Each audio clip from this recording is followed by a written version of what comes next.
Kareena Sanjay.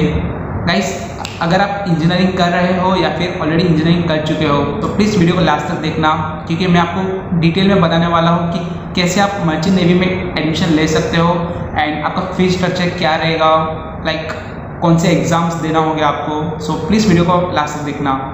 And guys, क्योंकि मैं खुद अभी बीटेक मरीन इंजीनियरिंग कर रहा हूँ तोलानी मैरीटाइम इंस्टीट्यूट से, तो मैं आपको मर्चेंट नेवी के रिलेटेड डिटेल इन्फॉर्मेशन प्रोवाइड करता रहूँगा, लाइक कैसे आप एडमिशन ले सकते हो, ज्वाइनिंग क्राइटेरिया क्या रहेगा, एलिजिबिलिटी क्राइटेरिया क्या रहेगा।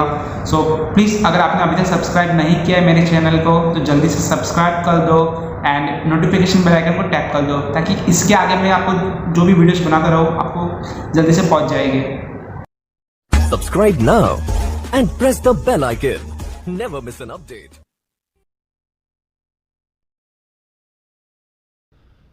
तो दोस्तों, अगर आपने मैकेनिकल इंजीनियरिंग या फिर नेवल आर्किटेक्चर में बीटेक किया है या बीई और उसके बाद आप मर्चेंट नेवी में ज्वाइन करना चाहते हो एज एन इंजीनियर, तो उसके लिए आपको 1 साल का एक ट्रेनिंग कंप्लीट करनी होगी जिसे प्री सी ट्रेनिंग बोलते हैं एंड उसी को जीएमई कोर्स बोला जाता है। 1 साल का ये कोर्स करने के बाद आप वर्ल्ड वाइड के किसी भी शिपिंग कंपनीज में ज्वाइन कर सकते हैं और आपका सिलेक्शन होने के बाद एज अ जूनियर इंजीनियर और as a trainee marine engineer आप किसी भी कंपनी में जा सकते हो एंड आपका स्लोली प्रमोशन हो करके आप चीफ इंजीनियर की हाईएस्ट रैंक तक पहुंच सकते हो।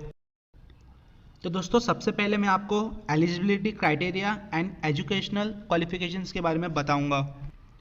सबसे पहली बात, बीटेक और बीई इन मैकेनिकल और नेवल आर्किटेक्चर में कम से कम 50% मार्क्स के साथ आप फाइनल ईयर में पास होना चाहिए और साथ ही 50% मार्क्स आपके इंग्लिश में होने चाहिए, 10th में या फिर 12th में या फिर डिग्री में। दूसरी बात, आपका फिजिकली एंड मेंटली आप फिट होने चाहिए। ये एक छोटा सा मेडिकल एग्जाम होता है जो कि जनरली सभी क्लियर कर जाते हैं। एंड तीसरी बात, आपका एज मैक्सिमम 25 ईयर्स होना चाहिए जब आप जीएमई कोर्स के लिए अप्लाई कर रहे हैं। तब अगर आप ये क्राइटेरिया फुलफिल कर रहे हैं तो आप जीएमई कोर्स के लिए एलिजिबल है। तो दोस्तों, जीएमई कोर्स बहुत ही कम इंस्टीट्यूट्स प्रोवाइड करते हैं एंड आपको कुछ फ्रॉड इंस्टीट्यूट्स भी मिल सकते हैं जो डीजी शिपिंग से अप्रूव नहीं है। इसके लिए आप मेरा नेक्स्ट वीडियो देखना मत भूलना, बिकॉज आपको मैं मेरे नेक्स्ट वीडियो में सिर्फ वही इंस्टीट्यूट के बारे में बताने वाला हूँ जिन्हें आप सिलेक्ट करना चाहिए एंड जिसकी प्लेसमेंट, कैंपस प्लेसमेंट बहुत ही अच्छी है एंड जिनकी ट्रेनिंग एंड इंफ्रास्ट्रक्चर दोनों ही बहुत अच्छी है और रेपुटेशन भी अच्छी है। एंड अगर आपने गलत इंस्टीट्यूट चूज़ कर लिया तो इतना याद रखना दोस्तों कि बाद में आप पछताओगे, क्योंकि कोर्स ख़त्म होने के बाद जॉब मिलना इस समय में बहुत ही ज़्यादा मुश्किल है। इसलिए आपको बेस्ट इंस्टीट्यूट से कोर्स करना है।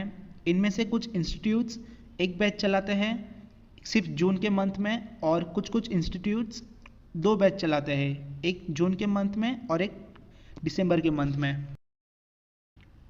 आप जो भी इंस्टीट्यूट ज्वाइन करें उसके लिए आपको एक एंट्रेंस टेस्ट देना पड़ेगा। सारे ही इंस्टीट्यूट्स अपना अपना एंट्रेंस टेस्ट करवाते हैं और ये एंट्रेंस टेस्ट 2 पार्ट में होता है, पहला रिटन और दूसरा इंटरव्यू।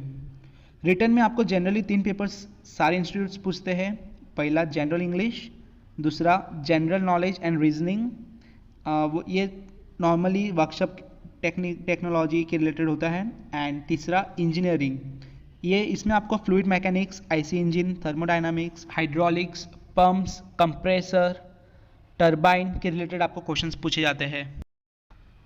ओके, तो अब मैं आपको इंटरव्यू के रिलेटेड बताऊंगा। अगर आपने रिटन एग्ज़ाम में अच्छा मार्क्स लाया है तो आपको इंटरव्यू में बुलाया जाता है एंड देन इंटरव्यू में आपकी पर्सनालिटी, आपके कॉन्फिडेंस, लीडरशिप क्वालिटीज़ को चेक किया जाता है एंड साथ में मर्चेंट नेवी एंड शिपिंग के रिलेटेड बेसिक क्वेश्चंस कुछ पूछे जाते हैं आप लोगों को। अगर आपका इंटरव्यू के लिए शॉर्ट लिस्टिंग हो जाता है एंड मर्चेंट नेवी के रिलेटेड आपको जानकारी नहीं है तो बेहतर होगा कि आप किसी मर्चेंट नेवी रिलेटेड किसी पर्सन से थोड़ी जानकारी ले लें, जिससे कि आपको शिपिंग रिलेटेड जानकारी मिल जाएगी एंड आपको इंटरव्यू में आसानी होगी। कुछ इंस्टीट्यूट्स हैं जो इंटरव्यू के साथ एक साइकोमेट्रिक टेस्ट भी लेते हैं। ये साइकोमेट्रिक टेस्ट थोड़ा अलग तरह का होता है, इसके बारे में भी आप प्रिपरेशन ज़रूर करना जिससे कि आप इंटरव्यू आसानी से क्रैक कर सके। ओके, सो फाइनली मैं आपको भी फ़ीस के बारे में बताऊंगा। तो दोस्तों, मैंने जो आपको जीएमई कोर्स के लिए बताया है अभी तक, जो कि 1 साल का ड्यूरेशन होता है। आपको ये मान करके चलना है कि डिपेंडिंग अपॉन द इंस्टीट्यूट आपका फीस मिनिमम 3 लाख से 7 लाख तक हो सकता है। दोस्तों, आप अगर मर्चेंट नेवी के रिलेटेड सीरियस हो तो आपको ये 3 बातें ज़रूर याद रखना है। सबसे पहली बात, आपको रिटन एग्ज़ाम के ऊपर फोकस करना है एंड सैम्पल पेपर्स ज़रूर कलेक्ट करके रखना। दूसरी बात, किसी एक्सपर्ट से एडवाइस ज़रूर ले लेना, क्योंकि अगर आपको शिपिंग के रिलेटेड क्वेश्चंस पूछे जाएंगे तो आपको उसके आंसर्स देना पड़ेगा। इनकेस अगर आप नहीं देते हो तो आप क्रैक नहीं कर पाओगे इंटरव्यू। एंड तीसरा, इंस्टीट्यूट बेस्ट सिलेक्ट करना है, क्योंकि नहीं तो आपको पैसा और समय दोनों ही वेस्ट हो जाएगा, बिकॉज आपको प्लेसमेंट नहीं मिलेगा।